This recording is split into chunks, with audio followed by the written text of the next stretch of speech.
मुझे ये bike purchase किए हुए और 6 महीने से मैं इसको इस्तेमाल कर रहा हूँ। क्या मैं आपको रिकमेंड करूँगा कि आप ये बाइक ख़रीदें। जो इसकी करंट प्राइस है इस वक्त पाकिस्तान में वो 3,14,500 रुपये है। और क्या ये बाइक वैल्यू फॉर मनी है। मैं आपको बस इसका शॉर्ट सा रिव्यू दूँगा, उसके बाद मैं आपसे अपना एक्सपीरियंस शेयर करूँगा कि मेरा 6 महीने में इस बाइक के साथ कैसा एक्सपीरियंस रहा और इस बाइक ने मुझे डिसअपॉइंट किया या नहीं। मशीन जितनी भी परफेक्ट हो उसमें कोई ना कोई कॉन्स रह जाते हैं, तो मैं एक दो जो मुझे कॉन्स लगे हैं मैं आपको ज़रूर बताऊंगा। अदरवाइज़ बाइक बहुत अच्छी है। अगर हम सबसे पहले इस बाइक के डिज़ाइन की बात करें तो डिज़ाइन में कुछ ग्राफिक्स इसके इस तरह के उन्होंने दिए हुए हैं, ठीक है। यामाहा का लोगो है, नीचे YB125ZDX लिखा नज़र आ रहा है। ये सेम डिज़ाइन है 2021 के मॉडल का, सेम एज इट इज़। दूसरी तरफ भी इन्होंने इसी तरह जो ग्राफिक्स हैं वो बनाए। अगर हम बाइक के मीटर की बात करें तो राइट साइड पे RPM है, दरमियान में अगर आप देखें यामाहा का लोगो है और लोगो से ऊपर फ्यूल गेज दिया हुआ है, और लेफ़्ट साइड पे इसका स्पीड मीटर है, ठीक है। स्पीड मीटर के ऊपर ही वो इसकी अब तक की जितनी चली हुई है उतनी इसकी माइलेज बता रहा है। और नीचे जो है वो इसका ये बटन है, ये बटन अब इसको पता नहीं ट्रिम बटन कहते हैं कि पता नहीं क्या कहते हैं। ये बड़ा अच्छा बटन है। आई मीन मैनुअल है तो मैनुअल ही सब कुछ, इसमें डिजिटल कुछ भी नहीं है, यानी कि एनालॉग मीटर है। इस बटन का वैसे फ़ायदा ये होता है कि सपोज़ आपने 1 लीटर पेट्रोल डलवाया, आपने अब इस बात का ख्याल रखना है कि 1 लीटर में ये बाइक कितने किलोमीटर चलेगी। इसको आप यहाँ से 0 कर दें और जब पेट्रोल ख़त्म होने लगेगा तो आपको अंदाज़ा हो जाएगा इधर जितने किलोमीटर आ रहे होंगे वो इस बाइक की जो है फ्यूल एवरेज होगी।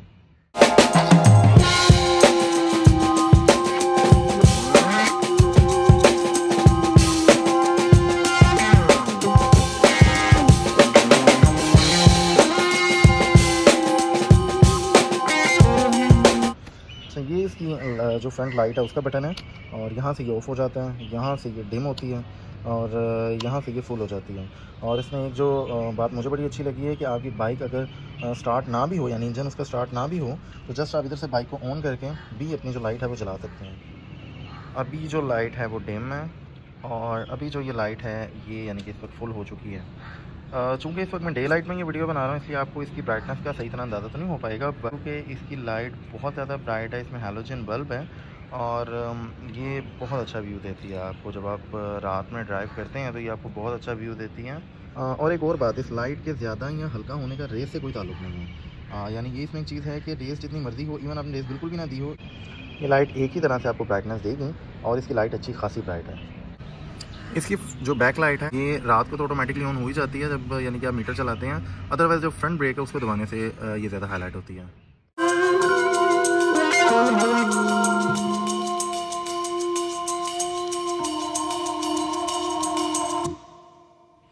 अगर हम इसकी फ्यूल कैपेसिटी की बात करें तो इसमें 13 लीटर का टैंक आता है और टैंक अच्छे डिज़ाइन का है इसका।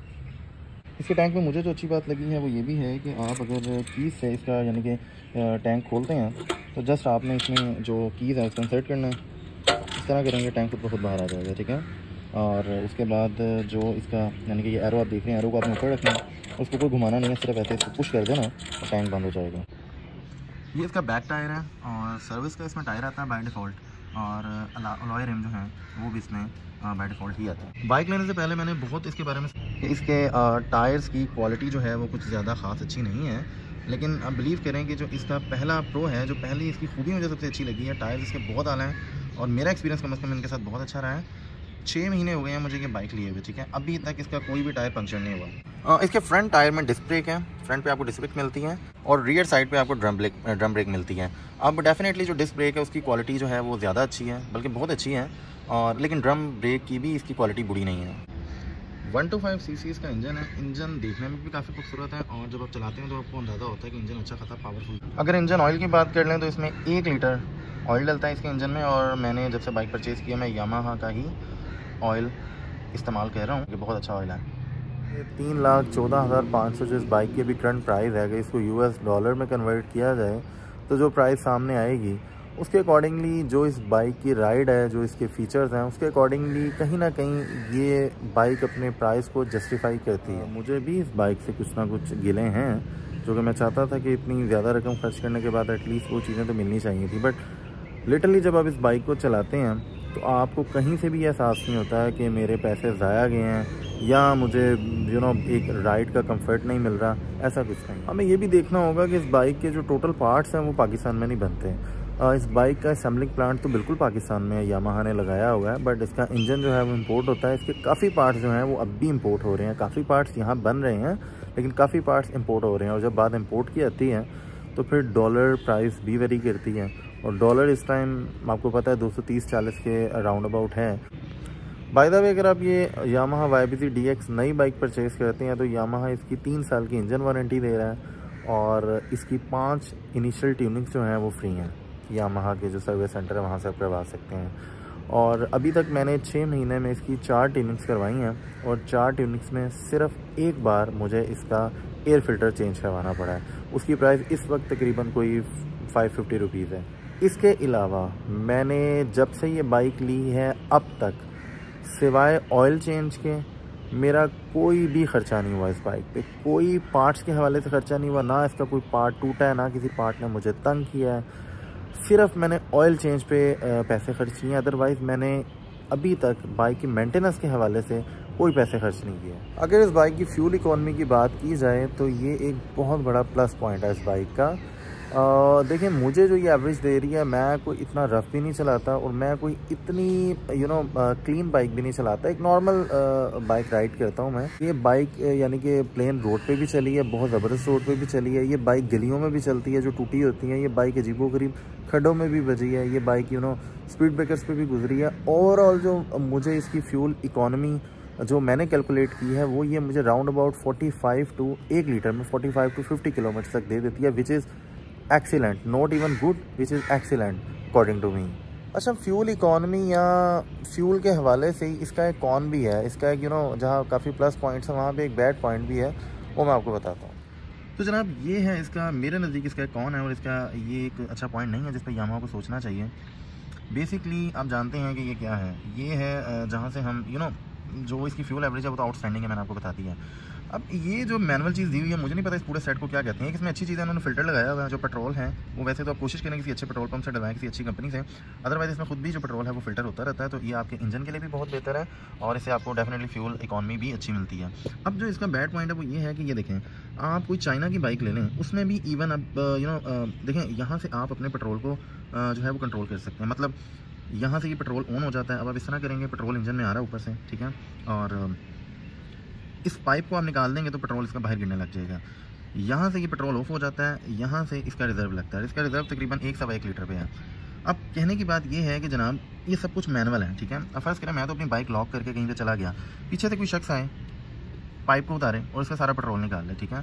जब आप इतनी बड़ी रकम खर्च करते हैं, लाखों में, इवन अब तो इसकी प्राइस 3 लाख से ऊपर चली गई है, तो एटलीस्ट आप चाइना के बाइक्स देख लें, उसके अंदर भी अब इसका एक लॉक दिया होता है। जिस तरह की चाबी से लॉक होता है ना, उसी तरह लॉक से आप इसको मैनुअली इसको पकड़ने की बजाय एक लॉक होता है, लॉक से आप इसको नीचे कर देंगे, लॉक हो जाता है। फिर आप कहीं भी चले जाएं, कोई शख्स इसका पाइप निकाल भी लेगा, दायरा कीज़ आपके पास है, तो कोई भी इसका जो फ्यूल है वो नहीं निकाल सकता।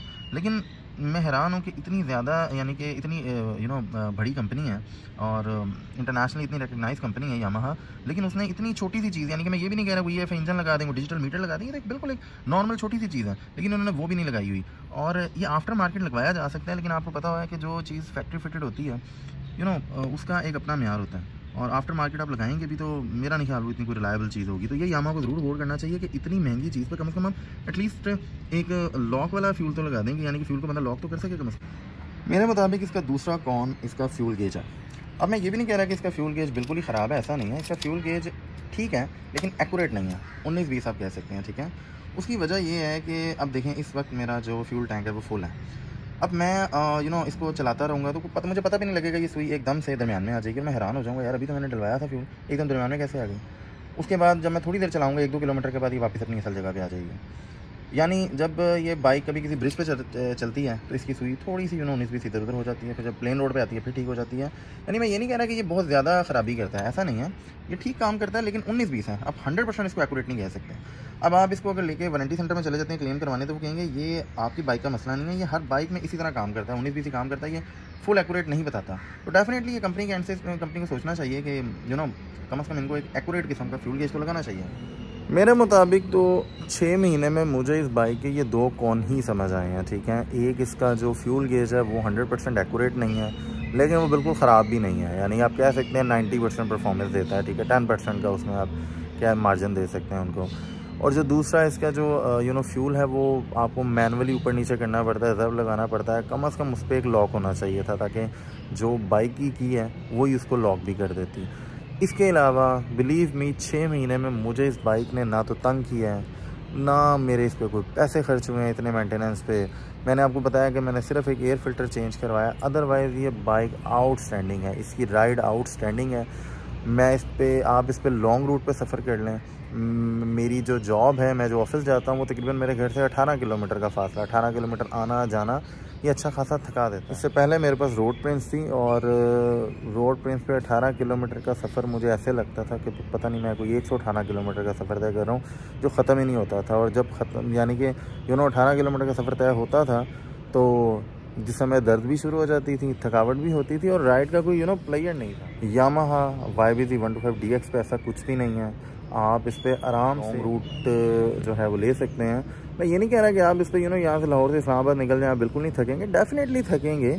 आप गाड़ी पे थक जाते हैं तो फिर बाइक है, लेकिन दूसरी बाइक की निस्बत इसका जो राइड एक्सपीरियंस होगा वो कमाल का होगा। और ये बाइक आपको डिसपॉइंट नहीं करेगी, बार बार थकाएगी नहीं, इसकी राइड आपको प्लेयर देगी, मज़ा देगी। इसकी सस्पेंशन आउट क्लास है। ये छोटे मोटे खड्डों का तो आपको इसमें पता ही नहीं लगता, ठीक है। वैसे तो डेफिनेटली हमें खड्डे अवॉइड करने चाहिए, दूर से निकल जाएं, लेकिन लाहौर की रोड जैसी हैं ये खड्डे तो आ ही जाएंगे। लेकिन ये छोटे मोटे जो खड्डे हैं, स्पीड ब्रेकर हैं, ये बड़े अच्छे से उसको मैनेज कर लेता है। और इसकी सस्पेंशन जो रियर सस्पेंशन है वो भी एडजस्टेबल है। और बहरहाल इसकी सस्पेंशन बहुत आउट क्लास है। तो अगर हम कंक्लूजन की बात करें तो यस, मैं इस बाइक से मुकम्मल तौर पे सेटिस्फाई हूँ। और इस बाइक की इसकी जो राइड है, बेसिक चीज़ राइड थी इसकी। और दूसरी चीज़ मेरे लिए, मैंने जब ली थी मेरे लिए प्योरिटी थी इसकी राइड का। राइड एक्सपीरियंस कैसा होगा, ये लंबे सफ़र में मुझे ज़्यादा थकाएगी तो नहीं, ज़्यादा झटके तो नहीं है इसमें, इसके शाख्स अच्छे होने चाहिए। और दूसरी मेन चीज़ कि ये 125 cc है तो इसकी फ्यूल इकॉनमी कैसी होगी, ठीक है। तो जब मैंने इस बाइक की फ्यूल इकॉनमी के बारे में सुना था तो यस, ये इसका एक प्लस पॉइंट था जिसने मुझे इसकी तरफ ज़्यादा अट्रैक्ट किया था। और मैं यही कहूँगा कि मेरे 6 महीने का एक्सपीरियंस इस बाइक के साथ बहुत अच्छा है। इसकी राइड क्वालिटी बहुत अच्छी है, इसकी सस्पेंशन बहुत अच्छी है, इसकी फ्यूल एवरेज बहुत अच्छी है। 45 to 50 किलोमीटर पर लीटर एवरेज है, वो आउटस्टैंडिंग है 125 cc में। तो मैं तो आपको ये बाइक सजेस्ट करता हूँ, डेफिनेटली आप इस बाइक की तरफ जा सकते हैं। और आप कहेंगे कि इसकी प्राइस 3 लाख रुपए से ऊपर है, तो भाई आप इस वक्त पाकिस्तानी मार्केट में कोई भी बाइक उठा लें जो क्वालिटी बाइक है, उसकी प्राइस इसके करीब ही है। आप डॉलर की प्राइस भी देख लें तो मेरे ख्याल में मौजूदा हालात के तहत इस प्राइस में ये बाइक अपनी कीमत को जस्टिफाई करती है। आप जब चलाएँगे आपको खुद अंदाज़ा हो जाएगा। तो मेरे मुताबिक तो आप ये बाइक बिल्कुल परचेज़ कर सकते हैं।